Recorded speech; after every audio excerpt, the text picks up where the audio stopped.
तर विद्यार्थी मित्रांनो, आपल्या या चॅनलवर तुम्हा सर्वांचं स्वागत आहे.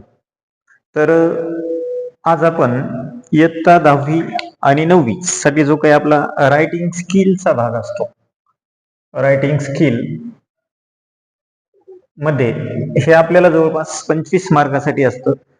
तर यामध्ये आपल्याला इन्फॉर्मेशन ट्रान्सफर नावाचा एक आपल्याला प्रश्न आलेला असतो. त्यामध्ये आपल्याला प्रश्न क्रमांक 6 मध्ये ए असतो. तर ए मध्ये आपल्याला दोन टाईपचे प्रश्न विचारले जातात. एक आपल्याला असतं ट्री डायग्राम आणि दुसरा एक असतो पॅरेग्राफ रायटिंग. दुसरा असतं पॅरेग्राफ रायटिंग. हा एक भाग आपल्याला इथे दिलेला असतो. तर आपल्याला इथे काय करायचे आहे की आज आपण ट्री डायग्राम कसा बनवतात ते आपण इथे आज बघणार आहोत. आणि हा एक 5 मार्कासाठीचा प्रश्न आहे आणि आपल्याला 5 पैकी 5 गुण देणारा हा प्रश्न आहे. म्हणून इथे आपण एक थोड्या काही गोष्टी लक्षात घ्यायच्या आहेत की आपल्याला ट्री डायग्राम कसं बनवायचं. आपल्याला एक पॅरेग्राफ दिलेला असतो. मग त्यामध्ये आपल्याला पूर्ण पॅरेग्राफ व्यवस्थित वाचायचा आणि त्यामधून आपण मेन जे काही पॉइंट आपल्याला दिलेले आहेत ते काढायचे. तर आपल्याला त्यामधून एक योग्य शीर्षक टायटल आपल्याला शोधायचं असतं. तर आपण इथे आता बघू की आपल्याला जो काही आपण आज पॅसेज घेतलेला आहे, जो पॅरेग्राफ आपण घेतलेला आहे, त्यामध्ये आपण there are different kinds of fuels. मग आता there are different kinds of fuels जर आपण पाहिलं तर काइंड्स ऑफ फ्युल्स म्हणजे इथे आपल्याला इंधनाचे प्रकार दिलेले आहेत. त्यामध्ये broadly they can be divided as solid, liquid and gases fuels. आपण जर पाहिलं तर इथे आपल्याला किती भागामध्ये ते विभागलेले आहेत इंधन, तर 3, सॉलिड, लिक्विड आणि गॅसेस मध्ये.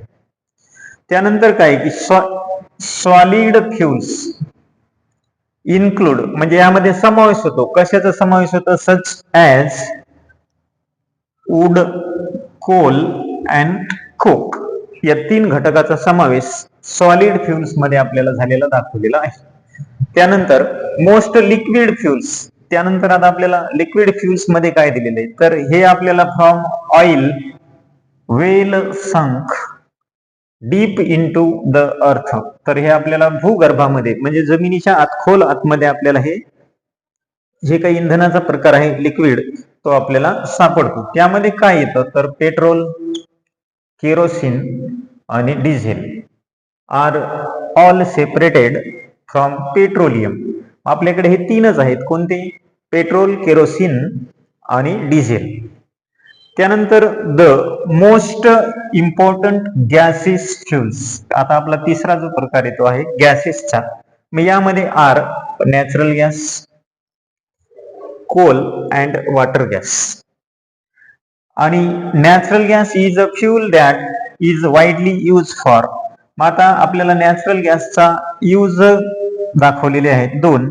एक कुकिंग अँड हिटिंग. हे 2 आपल्याला त्याचे यूज दाखवलेले आहेत. बाकी इतरांचे यूज दाखवलेले नाहीत.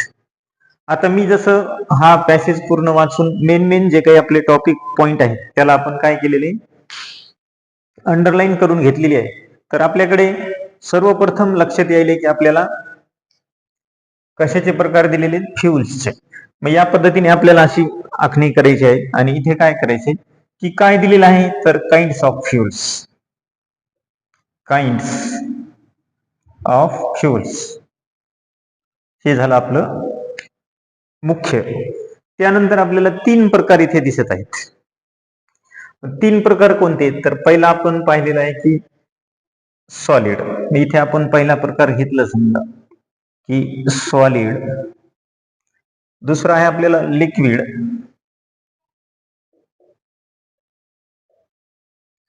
त्यानंतर तिसरा आहे आपला गॅसेस.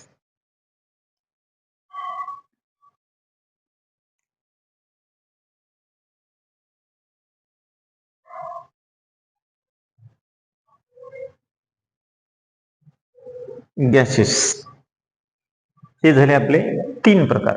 आता तिन्ही मध्ये आपल्याला सॉलिड फ्युल्स मध्ये कशाचा समावेश होतो? 3 घटक आहेत, वूड, कोक आणि कोल. मग इथे आपण पहिला वूड घेऊ, दुसरा कोल आणि तिसरा कोक. हे झाले आपले सॉलिड बदल. त्यानंतर आता लिक्विड साठी आपल्याकडे काय, पेट्रोल, केरोसिन आणि डिझेल हे तीन आपल्याला लिक्विड मध्ये घ्यायचे आहेत. मग पेट्रोल, त्यानंतर केरोसिन,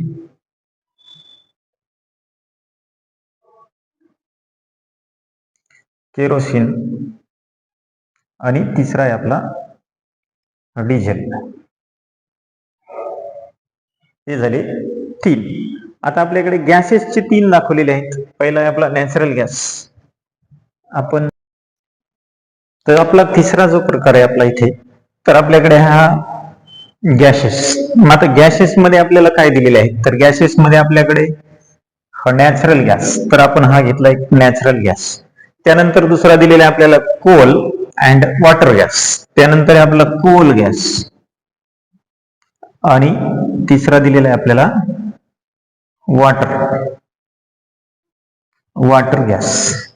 आता हा वॉटर गॅस झाला. त्याच्यानंतर काय झाले की नॅचरल गॅस. आता नॅचरल गॅस कोणता आहे आपला, हा नॅचरल गॅस. तर नॅचरल गॅस मध्ये अजून काय दिले आपल्याला, की नॅचरल गॅस मध्ये त्याचे यूज केल्या जातात दोन. त्याचे यूज दोन दिलेले आहेत आपल्याला. ते दोन कोणते आहेत, तर हे कुकिंग अँड हिटिंग हे दोन त्याचे दिलेले आहेत. तर आपण इथे नॅचरल गॅसच्या खाली त्याचे जे युजेस दिलेले आहेत ते इथे आपण वापरू. की पहिला आपला कुकिंग आणि दुसऱ्या क्रमांकाचा दिलेला आहे हिटिंग. तर हे अशा पद्धतीने आपण हा ट्री डायग्राम सोडवलेला आहे. तर अशाच प्रकारचा आपल्याला एक 5 मार्कासाठी प्रश्न आलेला असतो आणि या पद्धतीने आपण अगोदर तो पॅसेज व्यवस्थित अभ्यासायचा आहे आणि मेन पॉइंटला अंडरलाईन करून अशा पद्धतीने आपल्याला तो बनवायचा असतो. आणि यामध्ये आपल्याला जास्तीत जास्त मार्क भेटण्याचे चान्सेस असतात, म्हणून थोडासा हा भाग आपण व्यवस्थित करायला पाहिजे. आणि आपण असेच अजून एक दोन प्रकार पुढील व्हिडिओमध्ये बघू. तर यामध्ये हा व्हिडिओ तुम्हाला जर आवडला असेल तर व्हिडिओला लाईक करा, शेअर करा आणि चॅनलला सबस्क्राईब करायला विसरू नका. धन्यवाद.